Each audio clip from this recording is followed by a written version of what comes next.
안녕하세요 여러분, 이두입니다. 이번 달 알라디너 TV 주제인 벽돌책 읽어보자는 내용을 부응하기 위해 벽돌책을 샀는데요. 저는 알라딘 굿즈 중에서 구슬 램프 잘 쓰고 있다고 저의 이템이라고 소개한 적이 있었는데, 이번 7월 굿즈가 저 그냥 7만원 이상 한 방에 구입하라고 한 건지 또 무드등이 나왔는데, 이번엔 기능성 무드등이 나왔습니다. 한번 보여드릴게요. 제가 이걸 안 살 수밖에 없었던 게, 여기 전원 키면 이거 너무 대박이지 않습니까? 게다가 이 상태에서 여기를 누르면 밝기 조절까지 되는, 너무 예뻐요. 원래 구슬 램프가 눈이 아플 정도로 센 편인데 이건 조절이 되니까 막 눈갱 당할 일도 없고 컬러별로 바꿀 수 있으니까 이 점이 너무 매력 있다고 생각합니다.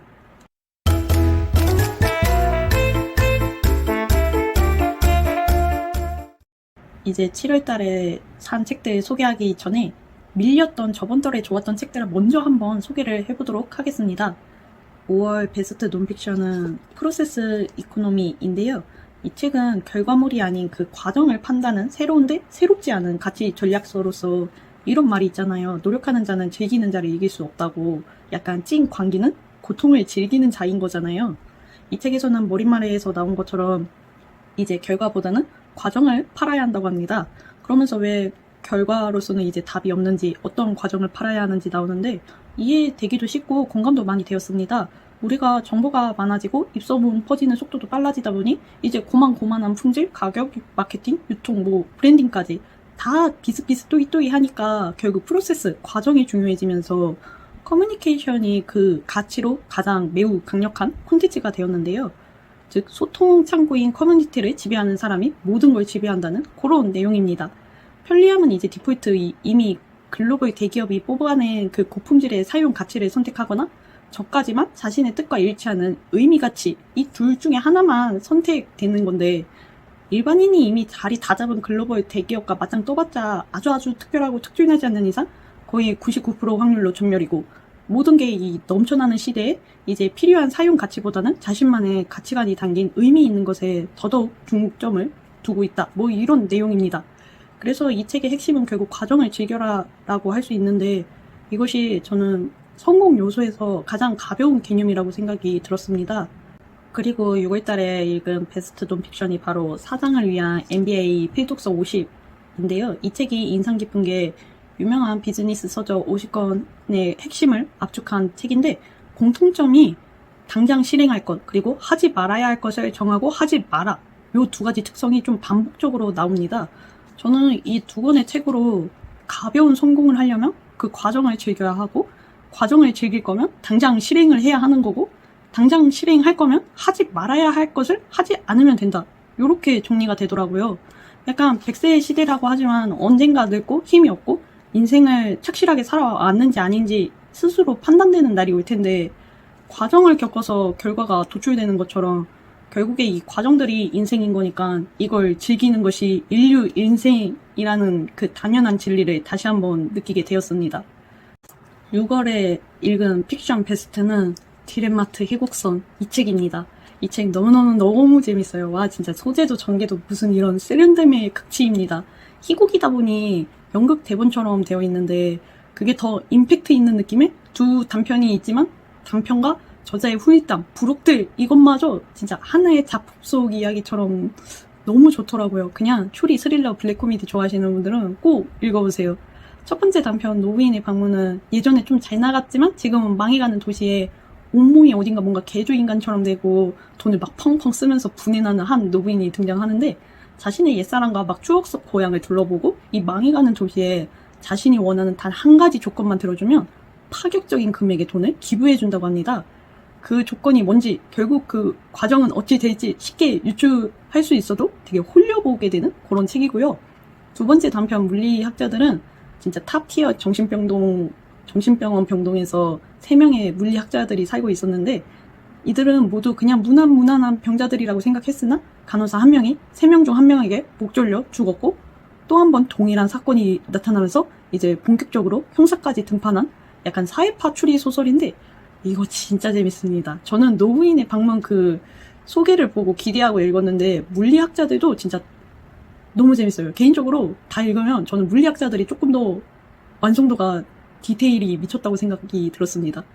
이제 진짜로 7월달에 구매한 책들을 한번 소개해보자면 먼저 도리스 레싱의 5째 아이입니다. 여기저기 추천도 많이 받았고 얇은 편에 여름 하면 또 공포니까 호러 기법이라길래 궁금해서 한번 읽어보려고 샀고요. 그 다음은 작가란 무엇인가인데 제가 얼마 전에 소설의 기술 읽고 뭔가 소설가들에 대한 로망 이런 게 생겨져서 여러 작가들의 에세이집, 인터뷰집 이런 거 읽어보고 싶었는데 마침 중고책으로 있길래 구매했고요. 한번 읽어보고 마음에 들면 이게 시리즈가 3권까지 있던데 쭉 볼 생각입니다. 그리고 이제 진짜 벽돌책 첫 번째인 엘빈 토플러의 부의 미래입니다. 개정판인 걸로 알고 있는데 아주 레인보우로 딱 엎드려버리고요. 이렇게 돼 있습니다. 청림 출판사에서 출간된 책들은 대부분 저랑 잘 맞더라고요. 게다가 개정판 나올 때마다 뭔가 본세가 난단 말이죠. 검정색의 싹. 아무튼 부자 되고 싶어서 이 책 샀고요. 두 번째 벽돌책은 요겁니다. 변화하는 세계 질서. 사실 이거는 관심 무였거든요. 근데 서점에서 한번 펼쳐보고 읽어보는데 구매하기로 맘먹었습니다. 일단 상당히 깔끔한 책표지라서 고급스러운 느낌도 있는데 약간 굳이 화려한 표지 없어도 구매할 사람 구매해라 이런 느낌? 그리고 안에 이게 너무 마음에 들었어요. 읽는 방법 읽는 방법이 나오는데 굵은 글씨로 요약본 읽고 싶은 사람들 요 굵은 글씨 읽어라. 핵심 문장들 별도 폰트 썼다. 이 점이 마음에 들었습니다. 한번 읽어보고 요 그래프가 왜 이 모양인지 이해가 됐으면 좋겠어요. 가장 좀 궁금해지는? 아무튼 벽돌책은 사실 이렇게 2개밖에 안 샀지만 어쨌든 7월에 산 책들이었고요. 이제 마지막으로 제가 가지고 있는 벽돌책 중에서 단권으로 뭐가 가장 두껍나 찾아봤는데 요겁니다. 안나 카레리나. 이 책이 단권인 제가 가지고 있는 벽돌책 중에서 단권으로 가장 두껍더라고요. 저는 이거 영화랑 여기저기 매체 통해서 알고 있었고 예전에 뜨문뜨문 읽었는데 뭔가 올해 다시 한번 읽어보고 좀 불륜에 대한 리뷰 남겨보고 싶은 그런 책입니다. 사실 원체 두꺼워서 이걸 올해 할 수 있을지 모르겠지만 어쨌든 다시 한번 읽어야 하는 벽돌 책이고요. 그리고 톨스토이의 이거 인생이란 무엇인가, 이것도 벽돌 책인데 디자인이 이뻐요. 아주 패브릭에 수놓은 듯한. 안나 카레리나는 뭔가 현대적인 세련됨이 있다면 인생이란 무엇인가는 고풍스럽다 말까. 톨스토이가 원체 장편의 대가이시니 이 벽돌들이 다 읽으면 죽기 전에는 전쟁과 평화도 읽을 날이 오겠죠 아마? 여튼 여기까지가 밀렸던 책 추천이랑 7월 저의 책 하울 영상이었습니다. 시청해주셔서 감사하고요. 무더위지만 다들 시원한 곳에서 즐거운 독서 생활 영위하시길 바라며 다음 영상에서 만나요. 안녕.